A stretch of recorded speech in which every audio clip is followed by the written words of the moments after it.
Is that right? Oh yeah, absolutely. No, I buy this really expensive green tea from like Japanese supermarkets. And what I do is I put like All two right. teaspoons in and then I fill it with water and I put it in the refrigerator overnight. And then the next day I get this awesome green tea cold brew. Ooh, and it works. It's It so wakes good. you up. Yeah, I mean, honestly, after I quit coffee like in 2016, I initially all the caffeine and like I would always put a little bit of milk in my coffee, and apparently milk has a lot of sugar. I didn't know this. And all the caffeine and sugar leaves your body very quickly. So I was napping for like 15 hours a day. Like couldn't I couldn't even sit up like during car rides because I was so tired. Like that's how much caffeine, like my body was reliant on caffeine. But then after like maybe 2, 3 weeks, it got a little bit better. And now I don't need any kind of boost in the morning.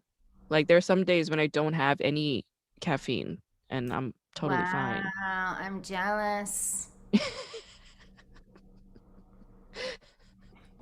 I'm Mhm. jealous.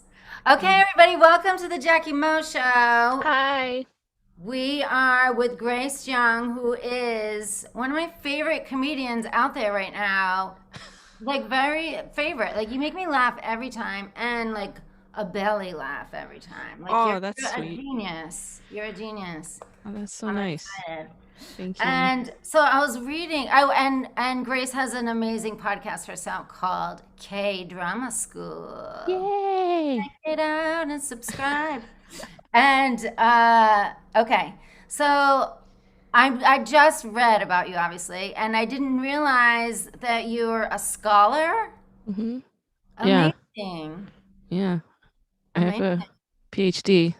That's why it's called K-drama school. I'm schooling you with I my love it. I love degree. it. I love it. Yeah, you Thanks. can't be that funny and smart at the same time. I'm super Well, fun. every funny people are smart, aren't they? They are. You're right. You're right. But Mm. usually, they don't go to school. Yeah, life Oh, is the best school. yeah. No, Hmm. no. The stage is the greatest school. The stage is the greatest school. Kicks our ass. Yeah.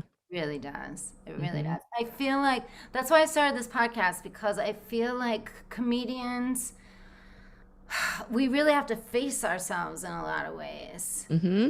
to be open to be in the moment on the stage. Yeah. Or some people don't ever face themselves at all and just like want to laugh all the time. Yeah. Yeah. It's kind of like one or the other, Uh-huh. I feel. Yeah. Uh, Yeah. I was on a trip with my mom for like 8 days, and my mom is one of those people who doesn't face herself. too, mine too. That kind of makes a comedian too, right? Yeah.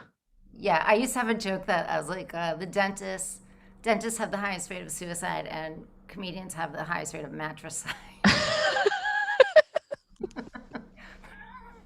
Only comedians liked it. It's funny because it's sad. It's really sad. It's really sad. And it's Yeah. hard because we want to love our mothers so much. We would give Yeah. anything. We would give anything for nobody doesn't want to love their mother. No. Yeah, that's the thing. Like that's something I'm working on right now. Like I'm working out at Mike's and stuff is like I have this whole bit about how it's like even though our moms like traumatize the shit out of us and they um make all these mistakes, right? It's like impossible to break up with them. Like Right, right.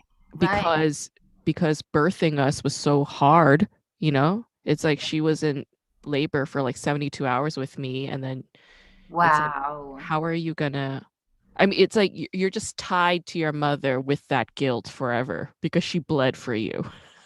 Right, right. So it Yeah, goes. and you just love it. Like the other day, the other day I was walking down the street and I was listening to "One" by Mary J. Blige, and Hmm. you know the song. And there was like, "You asked me to enter, then you make me crawl." But I'm like, I wasn't thinking about any relationship. I was thinking about my mother. Yeah. Like she'll like be like love bomb me and then like going for the kill as soon as I'm like, oh, she's great. And then bam, And that's been like every single, romantic relationship I've ever been in. It's like love bombing and then like the going. the opposite, the antithesis of love bombing. Yeah. Yeah. Yeah. I learned, did I tell you about this? The rainbow boundaries. No, This what is is this? heaven for me. It's you have to be gay. No, I'm just kidding. It's because I was like, either I love you or I don't love you. You're in or you're out. And I was like the punisher. Like I just punish people. Like, oh yeah, you're out of my life. And Yeah. I did punish my mom. She was Yeah. in my life for 6 years. Yeah. I was like, Same. Mm-hmm. I can't do it. Mm-hmm. And but now I have rainbow boundaries, right? Where there's few people that are in the middle with me, but Yeah. everybody else has their color that they're at. Yeah. And yeah, so my mom, she tries to get in the middle again, and I want to bring her in the middle again, but I can't. She's got to Mm-mm. stay. She's Oh got to yeah. stay in the blue. I love that. I love that rainbow boundaries. It's like something all of us need to work on. And it's difficult. It's difficult because the reason why we even conceive of ideas like rainbow boundaries is because we grew up with no boundaries. Like Yeah, we don't, it's not in our like skill set at all. We lived most of our lives without it. And then we learn about these concepts like rainbow boundaries in order to navigate adulthood. And really. and Yeah, and I'm totally like on the same page. I mean, you're ahead of me, but like I also did not have a relationship with my mom for 4 years. Like I went abroad and everything to like get the hell away from my family because I was feeling suicidal right. because Same. of my I fucking was like, parents. You know? I was like, it's her or me. I'm gonna kill myself. Exactly. Exactly. And so it's like, all right, I need to go like heal. And then very, very recently, like literally since May, like got back in touch with my mom. And then it got fast. Like we went on a trip for 8 days together and it was a lot. But um I needed that. I learned a lot through that process. And this like Yeah, rainbow boundary thing that you speak of is very much hitting home with me right yeah. now. Yeah. I also learned another one. This is good too. Is the pool that we're in our own pools, and Yeah. when we're with our mothers, because I just had to go home and be with my mother for 10 days, Oh my which was God. which everybody was like, no, Jackie, you can't do that. Like, you can't, because like I didn't talk to her for 6 years, but Yeah. in 15, I've only seen her once. So Hmm. I was going to see her and Yeah. making it 10 days. And everybody was Yeah. like, no. And I was like, but I want to see her. I love her. Yeah, that's your inner being, your wise mind telling you that you're ready to do it. You can do Yeah. it. Hmm. So, but I got a lot of work and tools before I went. One was Yes. rainbow boundaries, Yes. and another one was pool. So Uh-huh. she has her own pool, and I have my own pool. Yeah. But when I'm with her, I'm in her pool. So all her Ah. dysfunction, I'm swimming in her dysfunction, Yeah. and then I regress. So Uh-huh. everybody was like, "Get in your own pool. Like, take time to Hmm. get out and get in your own pool." Yes. So that was really important. Did you do the same thing, like when you're with your? Yeah. I like this analogy of the pool thing because like what I would do, there were like moments when I just felt like I needed her support in something and it wouldn't happen. And like a lot of old stuff got triggered. Like I felt this swampy depression in my gut that I didn't feel since like my teens and 20s. And I was like, what am I supposed to do right now? And I was like, oh, like I brought my sketch pad. So I'm gonna just draw for like an hour. I brought my journal. I'm gonna just like write for an hour. And when I we were in Boise for 4 days and then in Portland for 4 days. So I did like 5 mics. Like I went up on stage at night. So at night, after like 7 p.m. to like midnight or whatever, that was like my time to do stage time, to talk to comics, smoke a joint, whatever. And like that was my pool. Like me being able to admit and express the things that I can't to my mother's face because Right. again, she fucking bled for me, right? And it's also like pointless. Like, didn't you feel like it's pointless? Like, of course you have the narrative, you have the monologue that you want to say to your mom. Be like, bitch, you fucked up like this. Here it is. And you have the chart and you have everything. You have the evidence. But the moment you see your fucking mother, she's like smaller than the last time you've seen her. She's older than the last time you've seen her. She's not the same goddamn bitch of a monster that she was when you were much younger and powerless and helpless. And it's like now, like, like I'm more powerful. I can help myself. I can help her, and it's like even though I have that monologue, I can't say it to her. It seems Right. pointless and not necessary. Instead, I go to my pool, as you say, with my sketch pad, with my stand up, with my journal. Yeah, yeah, I think that's great. Yeah, sketching always helps me, like just writing, like a Mm-hmm. drawing. Yeah, I think it's our inner child, just like is like, oh, let me. 100%. Ugh. What was I gonna say? Oh yeah, like my mother.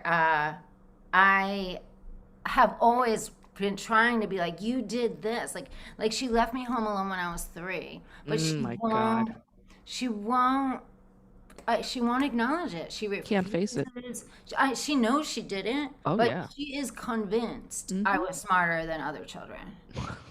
And I'll show her 6-year olds, and I'll be like, "Would you leave that child alone?" How small they are. Yeah. And she's like, "Never." And I'm like, "I was half that."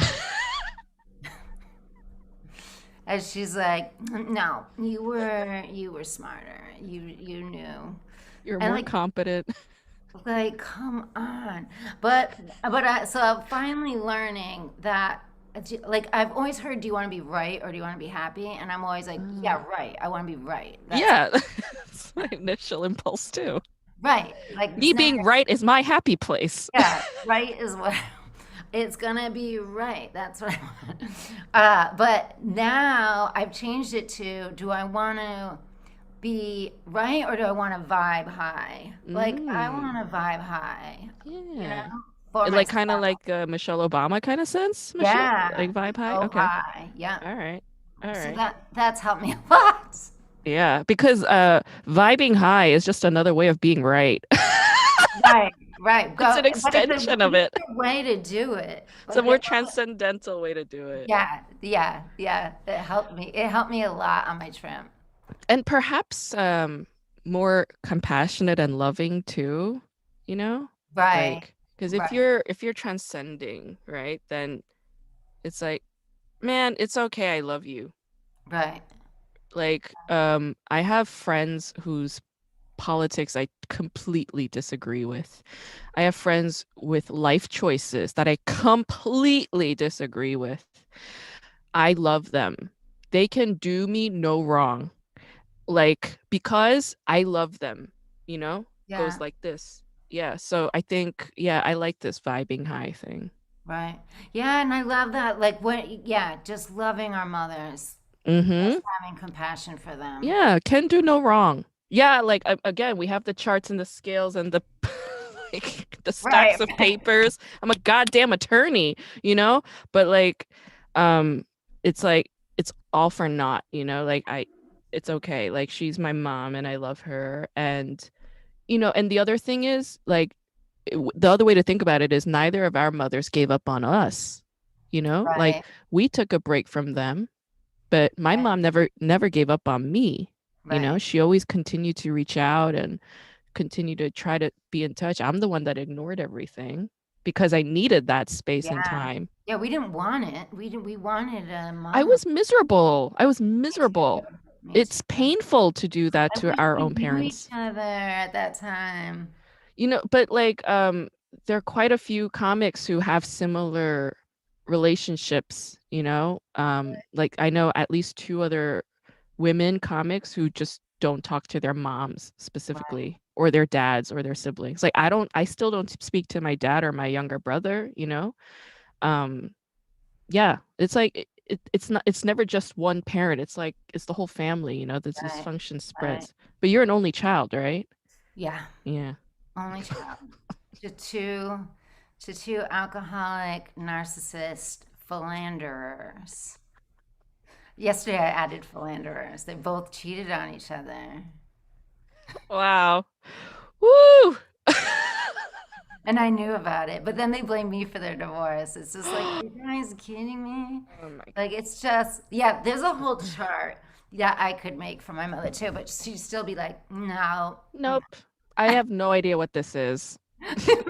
Is this one of your sketches? It's nice, darling. Yeah. Yeah.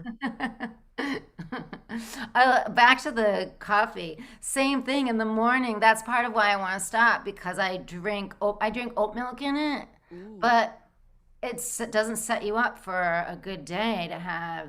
Oh, So, really? even if it's oat milk, Oh, I didn't know that. everybody's like, go to tea. Anyway, Really? yeah, yeah.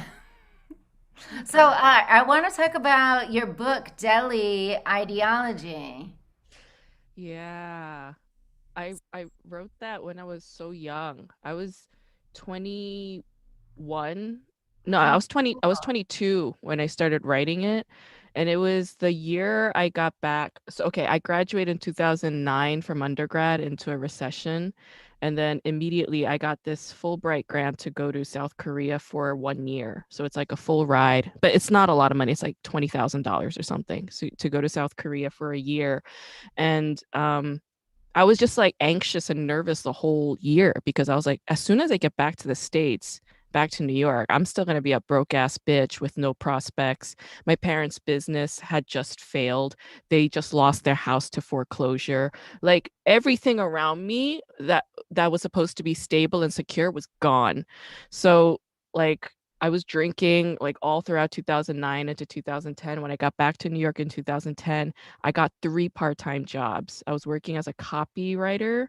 I was working as like a writing at a writing center to help like undergrads with their writing, and I was working at a deli um in like right at Penn Station, like facing Madison Square Oh, Garden. There was this wow. deli that's those New York delis that are open 24 hours that are owned by like Koreans and shit. So I worked there as a cashier every Saturday and Sunday. So I was working 7 days. And on Saturday and Sunday, I would be working 12 hours from 7 a.m. till 7 p.m. And I was always broke, even though I was working 7 days, 3 part-time jobs every single day. I was still always fucking broke. And I was a college educated young woman. I had a Fulbright under me, nothing.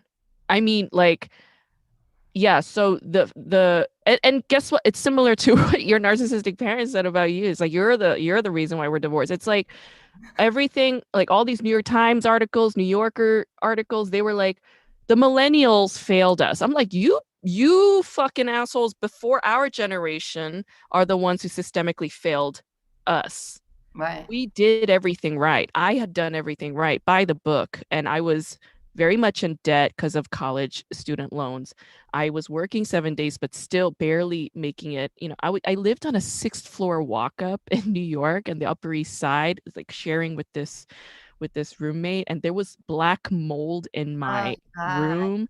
Like it's just the shittiest situation. But at the deli, and like you encounter like 3,000 faces during those 12 hours that you're standing there.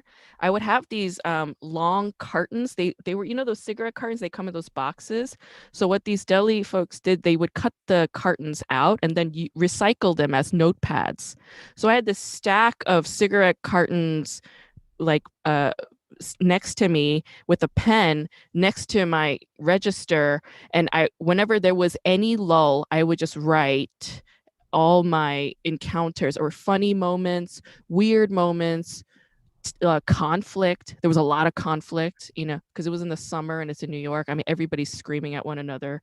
And so I would just write all of that down. And then 2 months, like 2 or 3 months into it, like the owner laid me off. He was like, I have to lay you, I have to lay you off.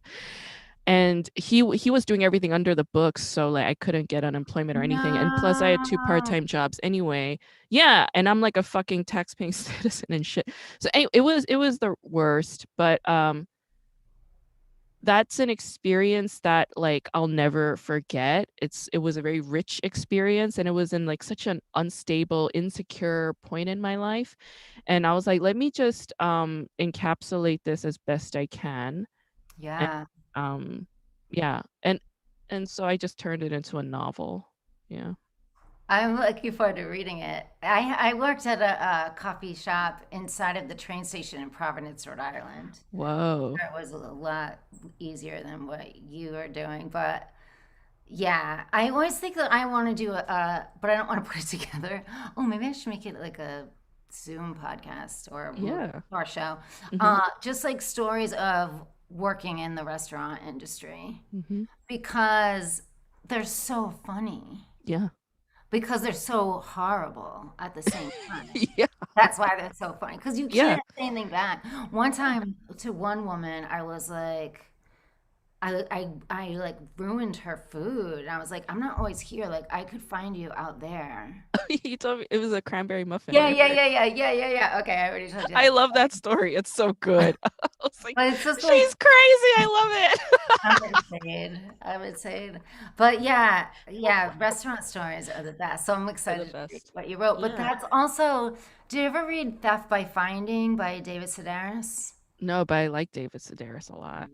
I love David Sedaris. Yeah. Theft by Finding was his diaries, Ooh.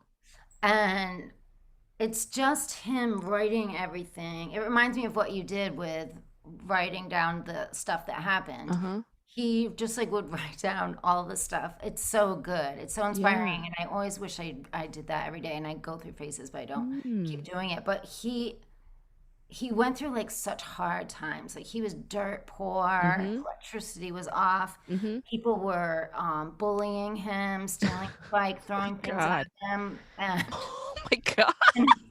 he just like writes it so matter of factly. Like today, these kids like put stuff in my, and it Yeah. just is so funny. That's what makes it funny. Yeah, To absolutely. emotionally detach from Yeah, the worst shit ever. yeah, yeah. Makes it So hilarious. I feel like that's what you are doing. It's beautiful, Yeah. I don't think I was fully conscious or aware of what I was doing. right? I'm sure he wasn't Yeah. either. Yeah, Yeah, we were just kind of reacting to our environment and what was happening to us. I mean, I was being bullied by our society. right, right. It's your fault, Grace. Actually, this happened again. So, okay, I graduated this month. No, yeah, this month with my PhD from UCLA, right? I also made a short film while I was at UCLA with no funding. Congratulations! Wait, you just graduated this year? Yeah, this month. Like, thank Congratulations! you. Thank you. Bravo! Thanks. But I also made a short film while I was at UCLA because I'm at the film school. And I made this short documentary. It took me like 5 years to make. And I was taking this advanced documentary post-production class. And the TA of that class sent me this thing saying that all of us get $2,000 in order to do sound mixing, which is a very important part of filmmaking, right? I was like, great, 2 grand, fuck, yeah, And I don't have any fucking money. They sent a vendor list, and I hired the best one that I could find, and she cost $2,000, and she does a great job. And she's like, send me a purchase order. I contact UCLA. UCLA's like, what money? um, I have no idea what you're talking about. Go fuck yourself. And I No. was like, what are you talking about? They're like, Grace, it's your fault for not checking in with us initially. I was like, you're the ones who told me that there's this money. I did not make this up in my fucking brain. I'm sorry, I'm cursing a lot. You're on No, it's YouTube right now. fine.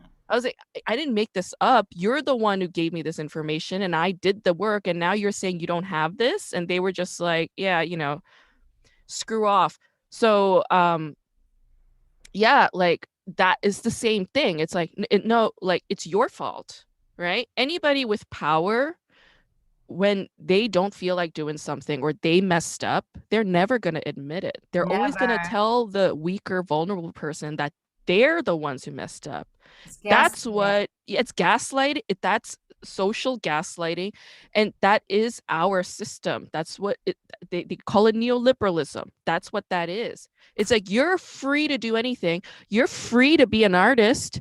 You chose this path. Why are you complaining about no money? And it's like, man, like there should always be funding for people Right. like us. We're We a didn't choose very it. important part of I didn't society. choose to be a comedian. Like I have to. That's a good point. I have to be Yeah, a comedian. I'll die yeah, if I'm not a comedian. Like I that's a good can't. point.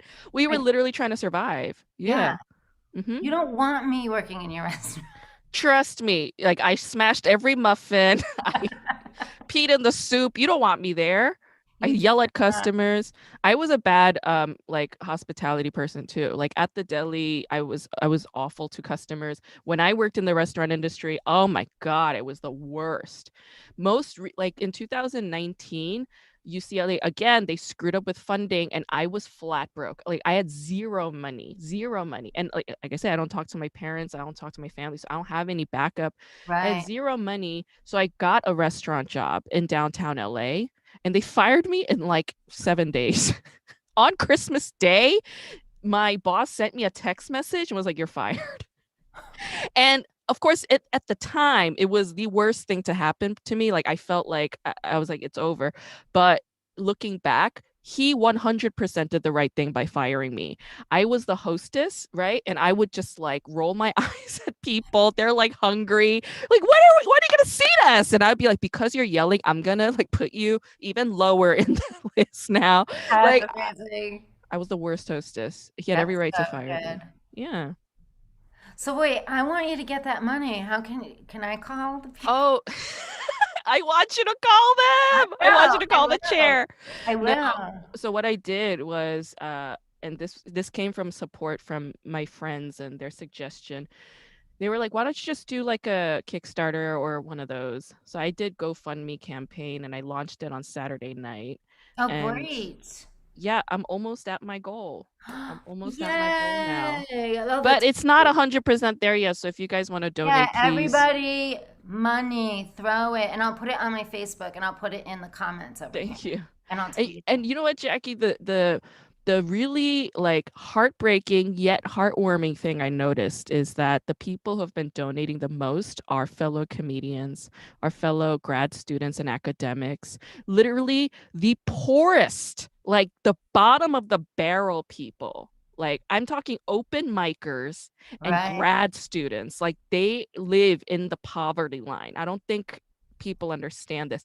They were the most generous. And like every time I saw their names, I would just be filled with guilt and shame. But I was like, you know Oh what? no. Let Yeah. me let me switch this. Right. Let me Good. say this is love and support and encouragement coming from people who understand my situation better than anybody. And I was glad that they gave me that love because yesterday I was talking to a good friend of mine and like her sister got into a car accident is in ICU. Her brother-in-law is in Oh ICU. They my have children. God. Her grandmother just died. She and her husband was supposed to close on a house that they were about to purchase that went kaput. And she was just in a really low spot. And I was like, this is why I was feeling all this love all weekend because I'm supposed to be there for her right now, you Right. know? Right. And I was like, Absolutely. okay, like now I understand why we're all here. We're just here to like support one another and help one another through it, you know? So yeah, like Yeah. anytime like I feel guilt and shame now, I'm just gonna code switch and be like, let me turn this into how can I feel the love, you know? Right. Ooh, I love that. Which is Yeah. hard to do for people like It's so us, I have it too. Really bad guilt and shame. right? It's probably because of our parents. Yeah. I think they squash us so much to like just be people pleasers and to Yeah. care, make sure everybody else feels good Yes. because Mm-hmm. we're experiencing other people's feelings. So we Mm-hmm. want everybody else to feel good. But the best way for everybody else to really feel good is for us to feel good, I think. That's true. It's like, we need to feel comfortable and stable and good in order for the people around us to also feel that. And if we're not feeling comfortable, stable, and good, then the people around us are going to sense that. We're all like, all of us have intuition. All of us pick up Right, on vibes and energies. right, And so that's why they say like self-love is the best way to share love, right? right, right. And anybody that doesn't, like the people that are going to benefit from our self love are the people that deserve it. Yes. People that don't Oh, I want love us to be that. happy, like Yeah. Oh, Like, wow. Yeah. yeah, I just I thought of like that a lot. today. Yeah, you're right. Yeah. Yeah. Yeah. Well, I've been It's reading, hmm shoot, hmm the You read a lot. I do, I do. Yeah. I have to stay. Yeah. Yeah. Okay. Sensitive is the New Strong: The Power of Empaths in an Increasing Harsh World by Anita Morgiani. Have you heard of her? No, but she writes about empaths. Yeah. Wow. So good. And she wrote about another book which I read a long time ago, Dying to Be Me, where she gave herself cancer from like not wanting to be her. Oh, wow. Yeah, it's so beautiful. So when I saw that she wrote another book, I was like, yes. And I'm an Wow. empath, so this is so great. It's I so think, people who grew up with narcissistic parents could not help but become empaths. I'm one of these like repressed empaths. So what I do is like I squash everything because I feel it so intensely. yep, And again, the lack of boundaries thing, right? Like I know I'm gonna get sucked into that. So if I sense some pathology, if I sense some unhealthiness, I do what I can to like cut it out and I ignore them. And they're like, Grace is such a bitch. I'm like, maybe, yeah, I'm okay with that. I'm yeah, just protecting myself from that, you know? But then I cry. I also cry every single day. That's the thing people don't know. Like my stage persona is very dry and like bitchy or whatever, distanced, but like I am such an intense empath. I cry literally every day over the dumbest shit, right? me too. Yeah, it Yeah. feels good to cry over joy, like over seeing Yes. beauty, Yes. seeing an act of kindness between two people that I'm not even Oh involved, my just God. witnessing it. I'm just like, Yeah. ugh. I know. Yes, I know the feeling. Like I especially feel it like when I see animals do it, like a cat and a dog Mhm. helping each other, I'm like bawling. Or like Yeah, yeah, yeah, when I'm on like a road trip and I see like a really magnificent view, I'm like crying, you yeah, know? right. Yeah. And it's good to feel emotion. It's good to have affect with us, you know? Right, right. But yeah, I'm the same like with my persona. Like you wouldn't know that I'm so sensitive at all because we have to like harden it, right? We have But to, yeah. but I think people that have gone through a ton of narcissistic abuse, they either become a narcissist Mm, or become an empath. yeah. And it's really beautiful, I think, to become an empath because it's like you've dealt with such hardness and you didn't become hard. It's But the compassionate path. yeah, right, Yeah. right. Yeah. Beautiful. Yeah, your persona is amazing. You're so funny. You always knew you were funny? Thank you. Sweet. Yeah. Did Uh, I always know I was funny? yeah. I think so, because like my dad was he's an abusive guy. I mean, he used to be when he was a younger man. And the only times that he would not be screaming and throwing and hitting would be when he's laughing. Like I knew this because like when we were younger, like we would watch like weekend Korean variety shows like as a family. That was our thing. And he would be hysterically laughing. And like with fathers like that, like they kind of set the tone when they walk in a room or at the dinner Mhm. table. It's like it's got to match his mood. It's whatever's on his mind that's going to set the tone for everybody else. So I was just like, let me crack him up. So my dad was my first audience, really. My dad, and then like when I first immigrated to the US, I was 5, and we moved from Korea to Brooklyn. I didn't speak a lick of English. I didn't fucking understand what the hell was going on. But I noticed that, like, during recess, the kids would be laughing, at whatever I did. And I'd be like, oh, okay, so I'm funny. All right, this is a thing. So like I guess I figured it out, like how to survive through that. And that's like a very, Right, common trope, right? Among comics. It's right, like a defense mechanism, but that's literally what it was. So right, right. yeah. So, did you find it hard? Was it like how, like, did you know you didn't know what was going on when you moved, but did you know everything was going to be completely different? Were you aware of that? I don't know. Like I still kind of struggle with this issue of like feeling really at home and present in wherever I am living. Like I remember very distinctly, I was in kindergarten and I had these boxes underneath my bed full of like my toys and my stuff. And I was like, I'm gonna bring all of this back to Korea because we're gonna go back soon. And then from Brooklyn, my parents moved us to Jersey very briefly, to Bergen County, New Jersey. And I was like, again, I was like saving things that I'm gonna bring back to Brooklyn. And then they moved us again back to New York, but to like suburban white New York in Rockland County, which is like the, oh my God, of all the places in Rockland County, they picked the most racist Uh, Irish Catholic, like everybody's parents are cops and, nurses and firefighters, that kind of, like working class Irish, the deal, yeah, that kind of town. Me, yeah, there, the only one. Oh my, are you kidding me? The racism and the hatred and the misunderstanding that I faced, like that was in middle school, high school, like as I was going into high school, like eighth grade.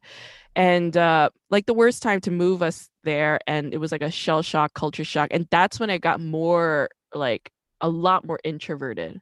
So I think that's when the mutedness or the repression of the affect and the emotion right, started happening. And that is sort of like when things started happening. But so I mean, did I know everything was going to be different? I don't think I was fully aware. It was just happening to me. It was right, happening to me whether I was ready or aware or not. right. But You like went from bad to like worse. They were just like yeah, let's oh this isn't bad enough of a change. Let's go like but yeah, that's the thing. Like they think, this is what a lot of immigrant parents think. They're like, if we go to a suburban county with the whites, we're doing better for our children. And the answer is not really. I'll you're say that right, right now. It's like you have to take the extra precaution and check and see how diverse that school district is. That was right. something I didn't know until I went to Atlanta and I heard a woman talk about how when she was sending her son to school, she checked every single school in her county to figure out which one was the most diverse I because her picture son your is black. inside. You're like you would be so mad. I have Well, those I mean, triggers too. it Like was just like this awareness that yeah, occurred, like knowledge, right? I was like, oh, this is yeah. knowledge. Like I'm learning so Right. much from this woman right now, and I'm grateful to her. That's I'm great. never gonna have kids, like fuck that Right. shit. But Me neither, yeah. you know, at least I know that. And we're talking about it here on YouTube. So hopefully Right. people, take it Right. in. Right. I feel like you could reparent yourself too and like kind of like just talk Yeah. to your inner child. I do a lot of inner child work. I have to. And Oh, you're brave. yeah. Oh, it's good. It's good, but like I'm always hysterically crying. Yeah. Does the hysterically crying stuff stop It eventually? does. Okay, good. But it's good. All Oh my right. God, I have it right. Wow. You have like Self-therapy worksheets. workbook. I do it. Yeah. Ah, We could do it sometime if you want. It's really good. I would love that. Yeah. We can make Yeah. it like a group or something. I do it with this other woman, and yeah, I just cry and cry. But that would and she is a child, and she was showing me the child's schooling, and I had to like I started to get really triggered and jealous because I just had no help from my Yeah. parents, and Mm-hmm. algebra I was just so hard for me, Mm-hmm. and I lost a lot of confidence in schooling from Mm-hmm. that, and there Mm-hmm. was no help for me. Mm-mm. The school gave me tutors, but it didn't Mm-hmm. work, and Yeah, it's not effective. it was just so hard. And just looking at her child's like really good schooling was a trigger, and Of so I your had loneliness and your sense of yeah. abandonment and neglect. Yeah. And I just had to like reparent my child to say I was sorry to the child that and hear my child out like Yeah. this was painful Okay. and can you re-experience it that way like that like kind of it's like going from the future and changing your past kind of like let's Yeah. let's you know like verifying the trauma, but also taking some of it away Yeah. and Yeah. asking the child like, do you want to like let go of that? Because like all that happened, I just like felt it for you, like hearing the woman say like, oh, I went to the schools, and I was just like, oh God, I Yeah. I like felt it from like mine, like, but yeah, so it's Hmm. so important to like and be happy for them. Hmm. Yeah, like I was really happy for them, for the mother and the child to have For those sure. beautiful experiences, Yeah. and I just had to like reparent myself. Yeah, Yeah. so It's awesome that you were able to, at the very least, turn to that. Like you knew that that was an activity or an exercise you could turn to because you felt that coming up. And like, that's the kind of mindfulness that a lot of people don't know, you know, don't have the awareness right, to notice and then to even to turn to that, to do something about it. right, That's huge. right. Yeah, Yeah. yeah. I have to. Yeah, I write with my left hand in marker. I ask my inner child because the marker writes easily with the left hand. Yeah. Yeah. Oh wow, I love that. I love that. Like when because I do cognitive behavioral therapy and my therapist asked me that. Excuse me. She was like, ask your inner child right now, what does she want to do? And I was like, she wants to play. You know? Yeah, That's all they want to do, that's man. They just long. want to Yeah, play. yeah, Always. yeah, And yeah. like when I was with my mom in Oregon, like there were some days when it was really rough, but then like on the last day, she kept saying, I need a cardigan. I want a cardigan. So I was like, all right. I looked up Portland's like boutique for like middle-aged women where everything is like handmade and linen and cotton and comfortable. And it's like its own special boutique, all American made, like from the Northwest. I took her there and she was like having a blast. Like she's like, this is the perfect spot. So I was like, great, finally, there's some alignment here.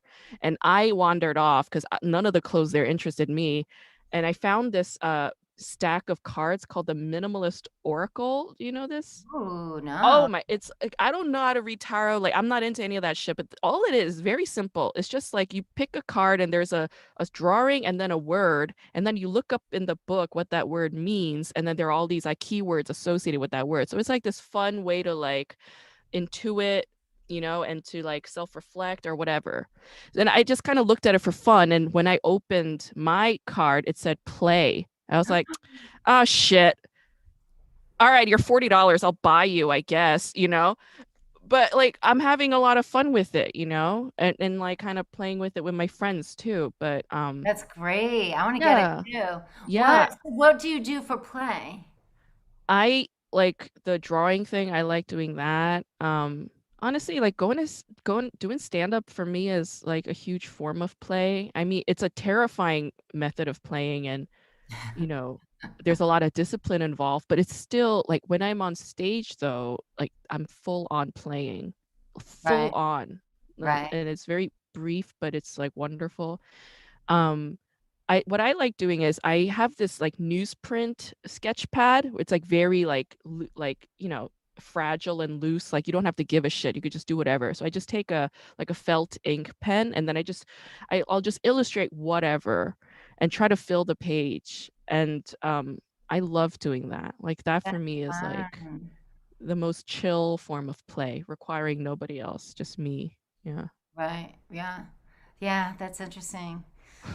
Yeah, whenever I'm like an overwhelm and having to do stuff for other people, like Yeah. my inner child is like everything could be going crazy around me, and my inner child's like paint, and I have to like paint.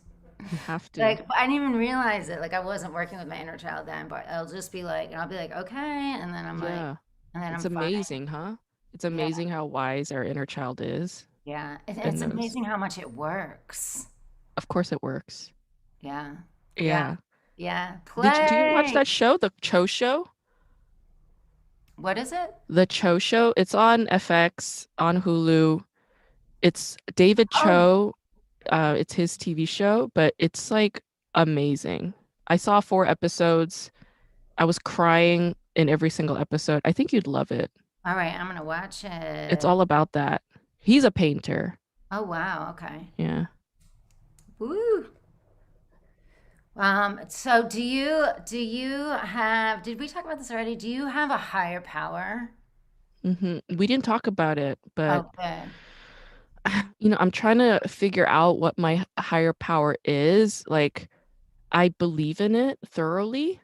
This is something that comes up during therapy a lot. Like, my therapist will name it, and she'll just say, like, that's your inner being. Right. So I believe our higher power is people like our inner child, like our inner being. Like, I don't think God is this external thing. Right. Maybe they are. Maybe God is an external thing that, we call the universe, right? But the universe is made up of inner beings, the wise mind, and I look to that as my higher power.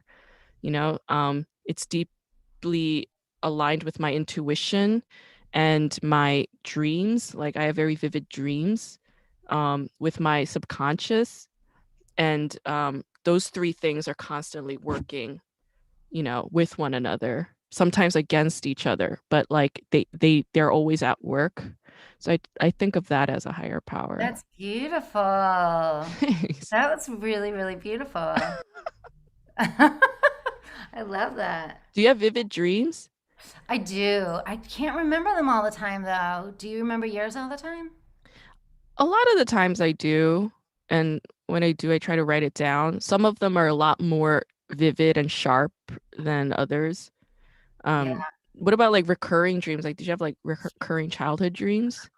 I did. I did. I would have this reoccurring dream that there was, I was looking up at the moon, and I was really little, and there was a castle on top of the moon. Mm. And I was like, what is that? And my mother was like, that's where Dracula lives. But he hasn't been here in a long time. And all of a sudden Dracula would be there and take me away. And I had it 3 times. And how did you feel when the Dracula took you away? I was scared. That is an amazing dream. It's so beautiful. Yeah. Mm. What about you? Do you have reoccurring dreams? Yeah, my reoccurring dream also, I mean, we got such mommy issues, huh? Like mine mine was my mom would be like, I'm at my friend's house, and their living room was like a platform, and there were stairs that led to like the door for enter and exiting, and she would be at the bottom of the stairs, like looking up, just talking to somebody, and I would look at her and be like, Mom, you have something on your face, and it would be like purple and like welts and stuff, and in the back there was like a news, like the TV news was like, oh, there's this like outbreak. Oh my And I was like noticing it on my mom's face. And I was like, Mom, you have this thing on your face. You have to get it taken care of. It's serious. And she was just completely ignoring me. And so I kept raising my voice and I kept yelling at her. I'm like, you're gonna die. Like, you need to do something about this. And she's like totally catatonic and unresponsive to anything I say. And like, I had that dream like multiple times throughout my Wow. childhood. Wow. Did It's you so tell literal. did you tell your mother about it? No, because I know if I tell her about it, she's gonna give me that catatonic response. So funny. It's so funny that you wouldn't tell her. No, I It's wouldn't. so like it's so indicative of the dream that It you wouldn't tell is. her. I already have the answer from my dream. Right. She's not gonna give Right. a shit. Or Right. she can't hear it. There's no way for her to process it. Like, There's her no way. brain might break. Right, right. So interesting. Yeah. The I like how Dracula you thing. called God they, because that's what I think too. Like, there's no way. That's a they. They, definitely they. The only thing it could be other than they is it. That's it. It It or they. or they. You know, every gender non-binary person is a god. Right. I think so too. I think so. Like, we have so much to learn from like queer theory from the queer community has given us as a humanity so much mental liberation. I don't Right. think they understand that. Like, most recently is something I learned from like a queer anthropologist. He was like, home is not a place you originate from. Home is a place you try to arrive at. I'm like, I just got chills everywhere.